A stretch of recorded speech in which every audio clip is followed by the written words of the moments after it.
Welcome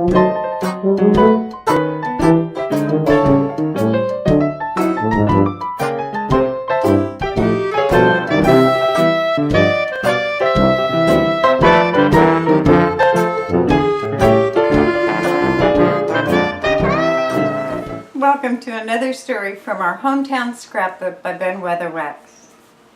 Tonight's story is about Clam Joe and Joe Clam.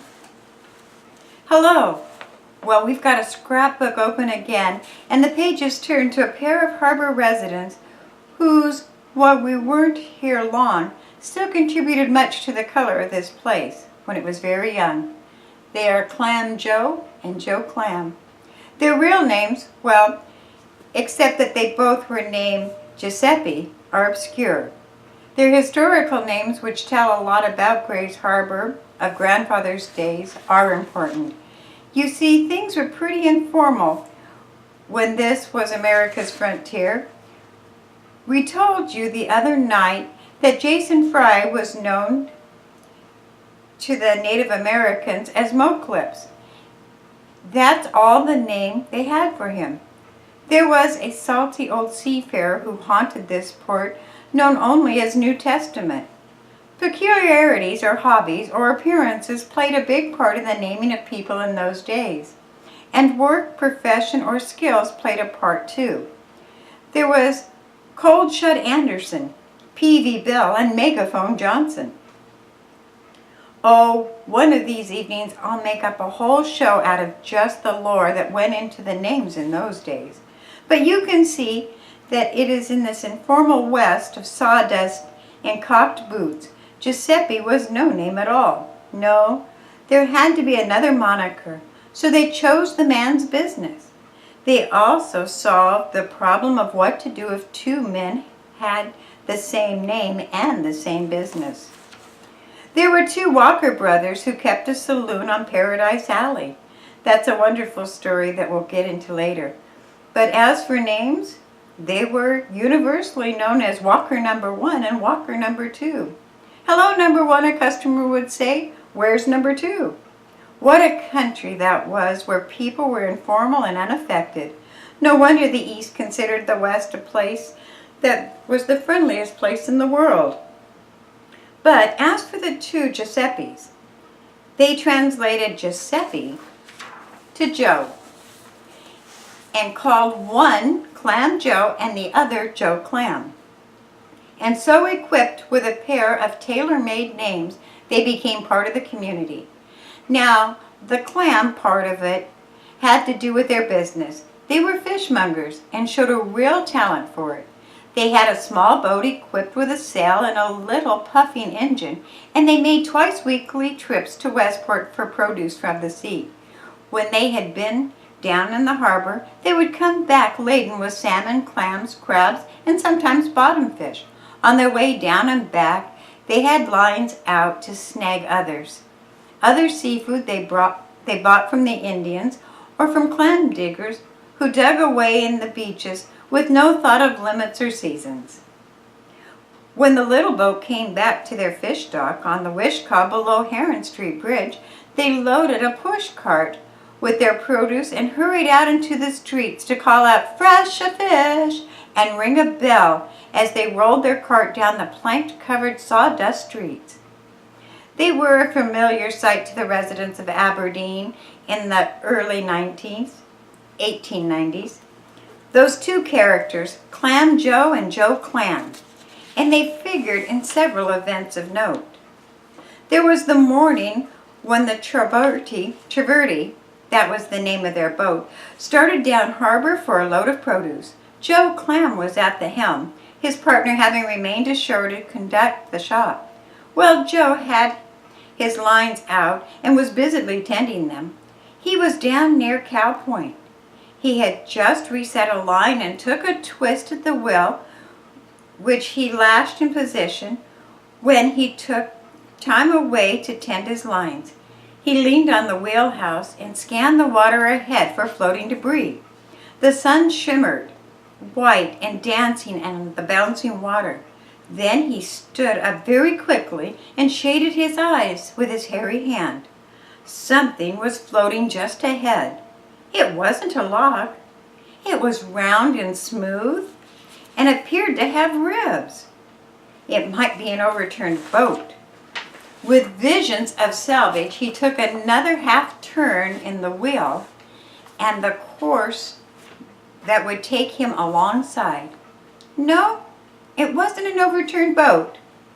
He knew that the moment the Traverti was backing water to take a position alongside the big floater. With a gaff hook, he reached out and caught hold of the object.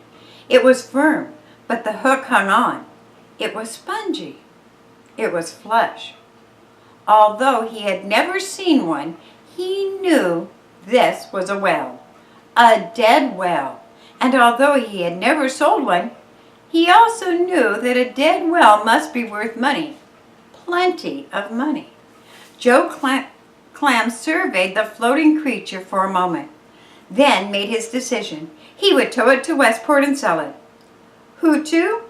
He wasn't sure, but he was sure that there would be a buyer. Taking his gaff and a length of line, he climbed aboard the well and set to making a line fast. He buried his gaff deep into the firm flesh and lashed a line to it. He tested it. Yes, it was well bedded in the whale's thick hide. Now, he would get back into his boat and try to tow it. But when Joe Clam turned around, there was no boat. The other end of the line, the end that Joe thought he had firmly lashed to his boat, hung over the rolling side of the whale and dangled in the water. The boat was 100 feet away and drifting. Now, I could describe the scenes of wild dancing and shouting, followed perhaps by a prayer. Joe Clam, the old-timers recall, was excitable in a Latin way, but actually no one knows, and probably Joe never told, just what he did when he made his discovery. In any event, one thing can be said for sure. He clung to the gaff, standing upright on the belly of the well. He clung and dug the graft in deeper. Now the tide was running out about the time Joe Clam climbed aboard that well with salvage on his mind. It was the afternoon tide making a long run out. It moved the well and Joe and his boat along with it.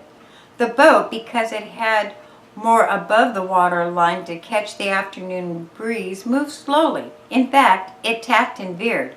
But Joe, on the belly of the well, headed straight out for open waters.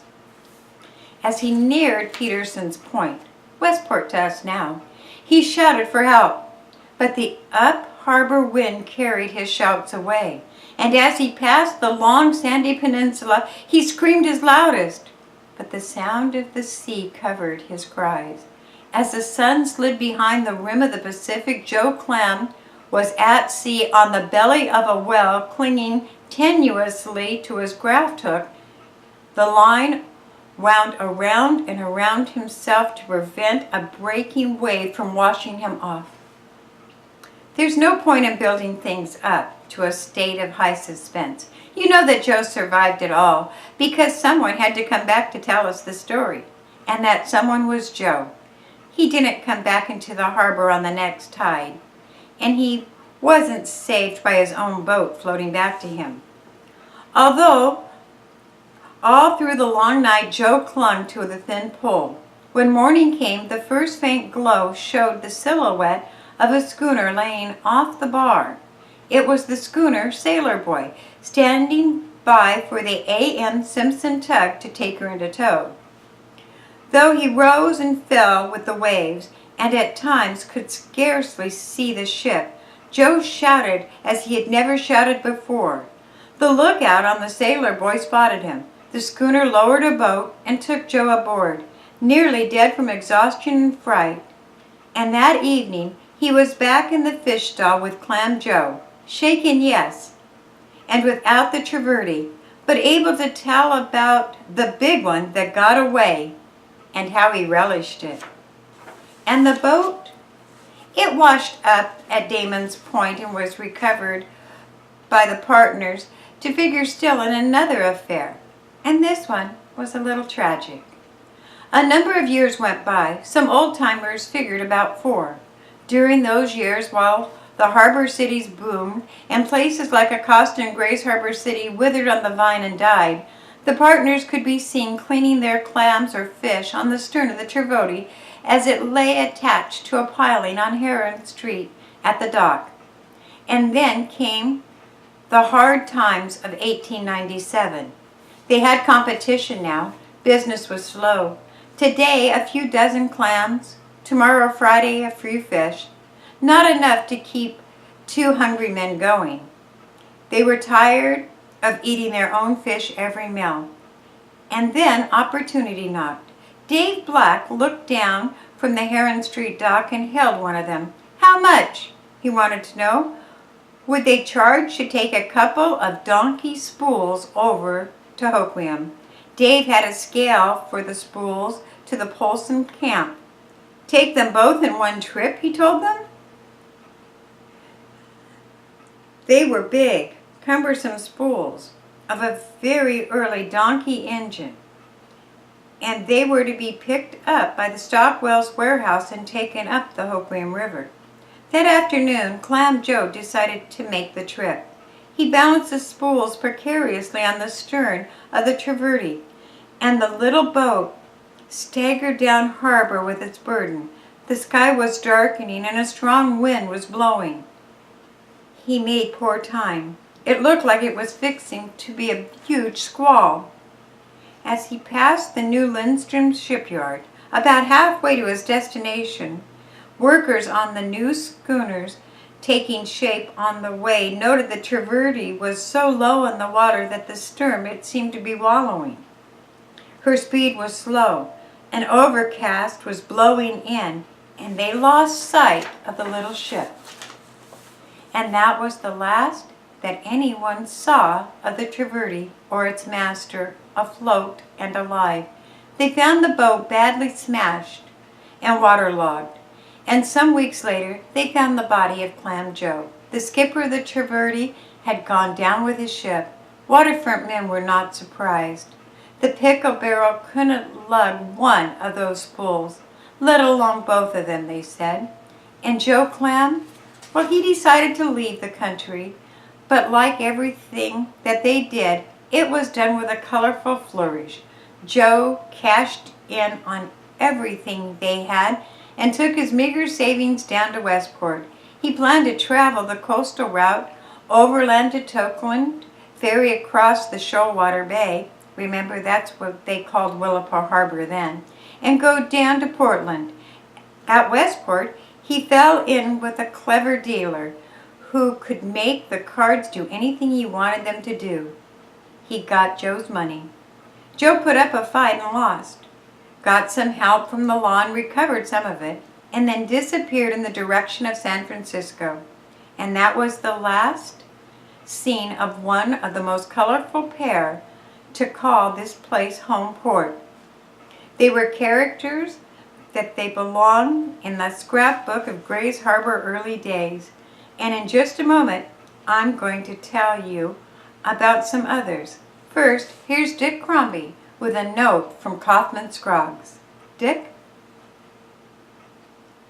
When you talk about characters, the sky is the limit for color and fantastic fiction in the little cities of early Grace Harbor. Ed Finch, builder of the Finch Building, was a character, a fabulous one. So was Mike Finn, the fishmonger who replaced the 2 Joes when they drifted away. There was a publisher here at one time, though I believe he was the first of all a dentist, Dr. Seth Maker, who provided the harbor with some of its keenest amusements. Dick Faulkner, the sedate gentleman with the Prince Albert beard, would brighten any fiction story, and his partner, Dad Bauer, was something out at Damon Runyon's.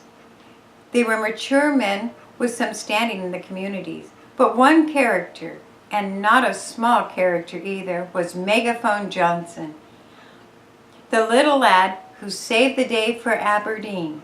That's a story I'm going to tell you tomorrow night. the story of Megaphone Johnson and the leap that made history. Thank you for listening.